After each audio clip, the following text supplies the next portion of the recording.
Welcome back to Bedtime Stories with Celosia Crane. It's December, and of course that means Christmas is right around the corner. So I wanted to take the opportunity to explore some fairy tales that many of us are probably not familiar with, that deal with the subject of Christmas. Over the course of this month, I plan to share with you a series of Christmas fairy tales from all around the world. Some of these are very short, and so a few of our episodes this month will contain multiple stories. I hope you enjoy them. Today, we're going to start with the first story, which is The Christmas Tree Forest, and it is a North American fairy tale. Away at the northern end of the world, farther than men have ever gone with their ships or their sleds, and where most people suppose that there is nothing but ice and snow, is a land full of children, called the Great Walled Country. This name is given because all round the country is a great wall.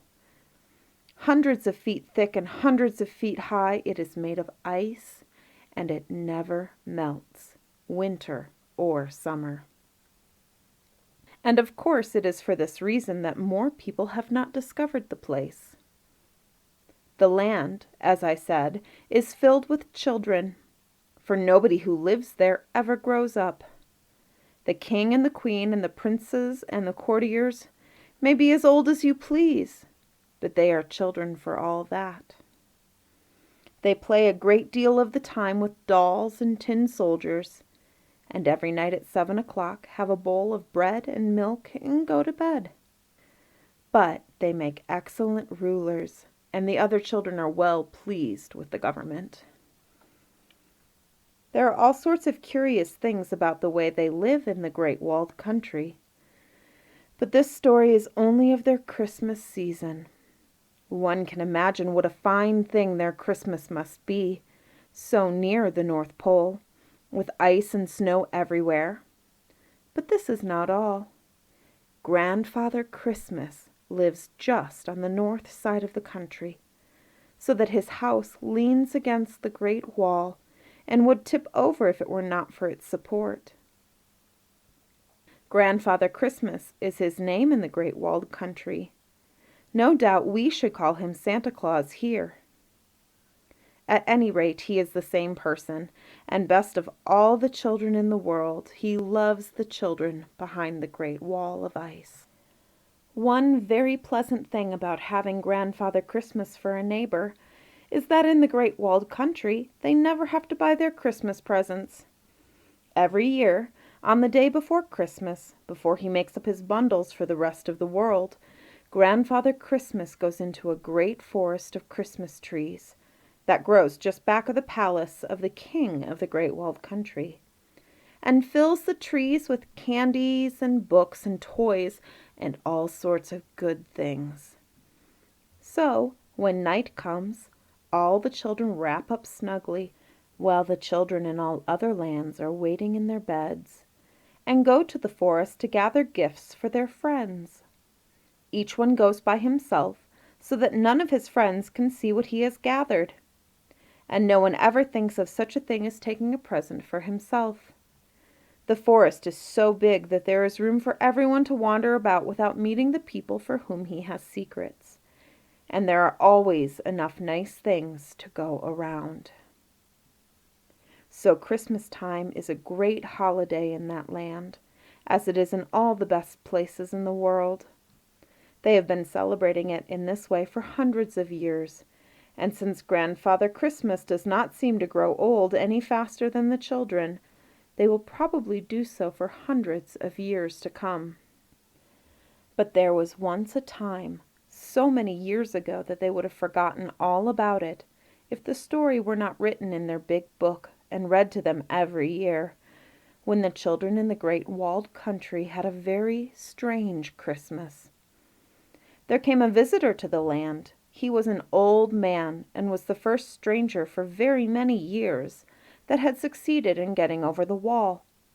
He looked so wise and was so much interested in what he saw and heard that the king invited him to the palace, and he was treated with every possible honor. When this old man had inquired about their Christmas celebration and was told how they carried it on every year, he listened gravely, and then, looking wiser than ever, he said to the king, "That is all very well, but I should think that children who have Grandfather Christmas for a neighbor could find a better and easier way. You tell me that you all go out on Christmas Eve to gather presents to give to one another the next morning. Why take so much trouble and act in such a roundabout way? Why not go out together and everyone gets his own presents? That would save the trouble of dividing them again, and everyone would be better satisfied, for he could pick out just what he wanted for himself.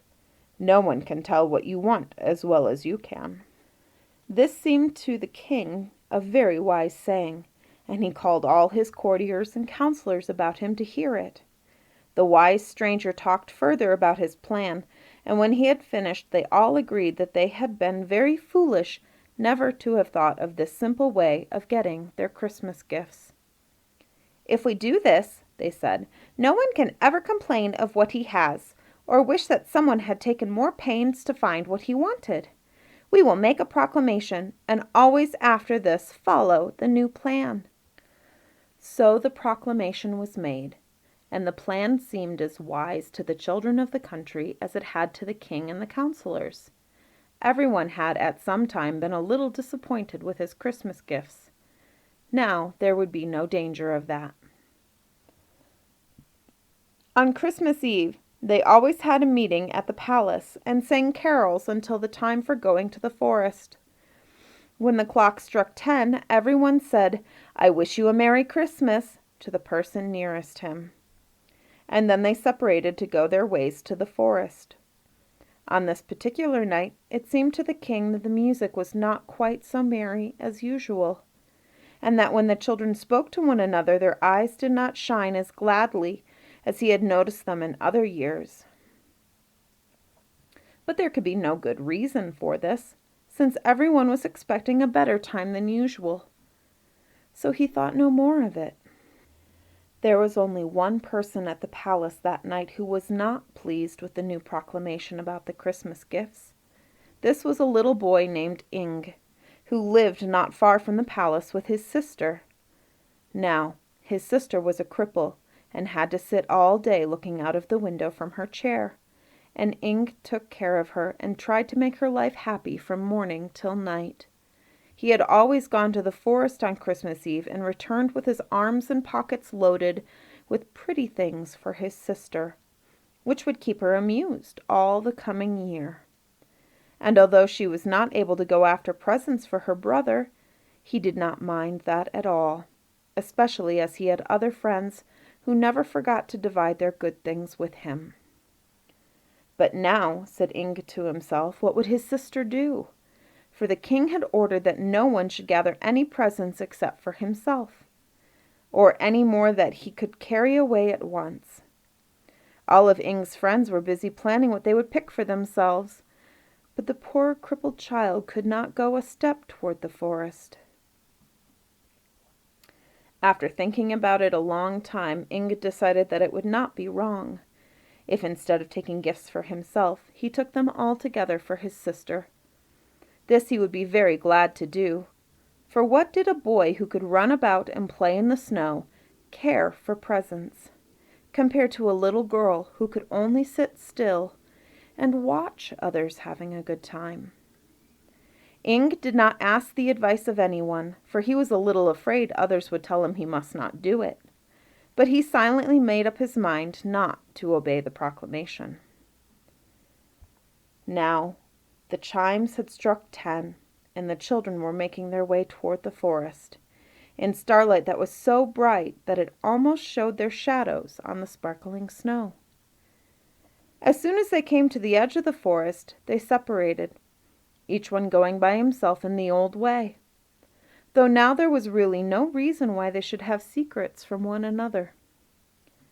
10 minutes later, if you had been in the forest, you might have seen the children standing in dismay, with tears on their faces, and exclaiming that there had never been such a Christmas Eve before. For as they looked eagerly about them to the low bending branches of the evergreen trees, they saw nothing hanging from them that could not be seen every day of the year. High and low they searched, wandering farther into the forest than ever before, lest Grandfather Christmas might have chosen a new place this year for hanging his presents. Still, no presents appeared. The king called his counselors about him and asked them if they knew whether anything of this kind had happened before. But they could tell him nothing. So no one could guess whether Grandfather Christmas had forgotten them, or whether some dreadful accident had kept him away. As the children were trooping out of the forest after hours of weary searching, some of them came upon little Ing, who carried over his shoulder a bag that seemed to be full to overflowing.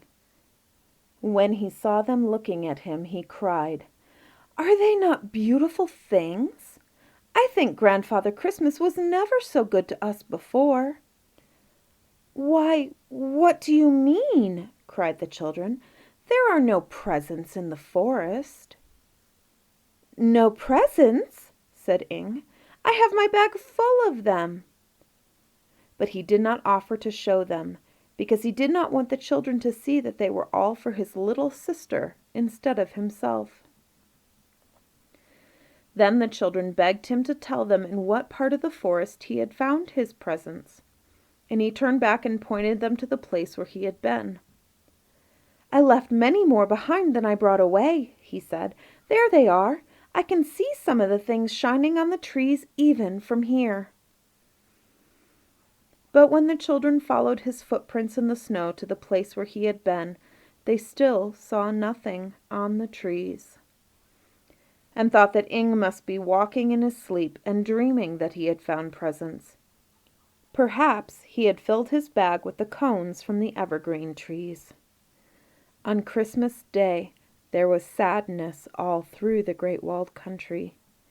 But those who came to the house of Ing and his sister saw plenty of books and dolls and beautiful toys piled up about the cripple's chair. And when they asked where these things came from, they were told, "Why, from the Christmas tree forest." And they shook their heads, not knowing what it could mean. The king held a council in the palace and appointed a committee of his most faithful courtiers to visit Grandfather Christmas and see if they could find out what was the matter. In a day or two more, the committee set out on their journey. They had very hard work to climb the great wall of ice that lay between their country and the place where Grandfather Christmas lived. But at last they reached the top. And when they came to the other side of the wall, they were looking down onto the top of his chimney. It was not hard to go down this chimney into the house, and when they reached the bottom of it, they found themselves in the very room where Grandfather Christmas lay sound asleep. It was hard enough to waken him, for he always slept 100 days after his Christmas work was over. And it was only by turning the hands of the clock around 200 times that the committee could do anything. When the clock had struck 12 times 200 hours, Grandfather Christmas thought it was time for his nap to be over, and he sat up in bed rubbing his eyes. "Oh, sir," cried the prince who was in charge of the committee, "we have come from the king of the Great Walled Country, who has sent us to ask why you forgot us this Christmas and left no presents in the forest." "No presents?" said Grandfather Christmas. "I never forget anything. The presents were there. You did not see them, that's all." But the children told him that they had searched long and carefully, and in the whole forest there had not been found a thing that could be called a Christmas gift. "Indeed," said Grandfather Christmas. "And did little Ing, the boy with the crippled sister, find none?" Then the committee was silent, for they had heard of the gifts at Ing's house, and did not know what to say about them. "You had better go home," said Grandfather Christmas, who now began to realize that he had been awakened too soon. "And let me finish my nap.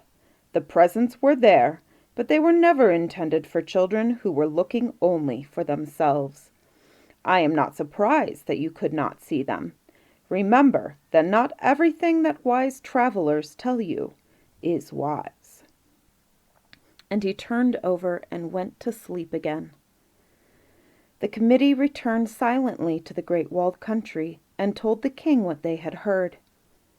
The king did not tell all the children of the land what Grandfather Christmas had said. But when the next December came, he made another proclamation, bidding everyone to seek gifts for others in the old way, in the Christmas tree forest. So that is what they have been doing ever since. And in order that they may not forget what happened, in case anyone should ever ask for another change, they have read to them every year from their big book the story of the time when they had no Christmas gifts. And that is the end of The Christmas Tree Forest, a North American fairy tale by Raymond MacDonald Alden. I hope you guys enjoyed it and are looking forward to next week's Christmas fairy tales.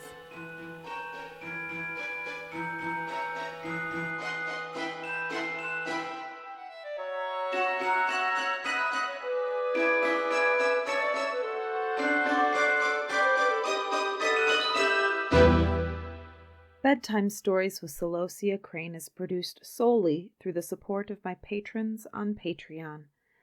To become a patron for as little as $1 a month, please visit www.patreon.com/Celosia Crane.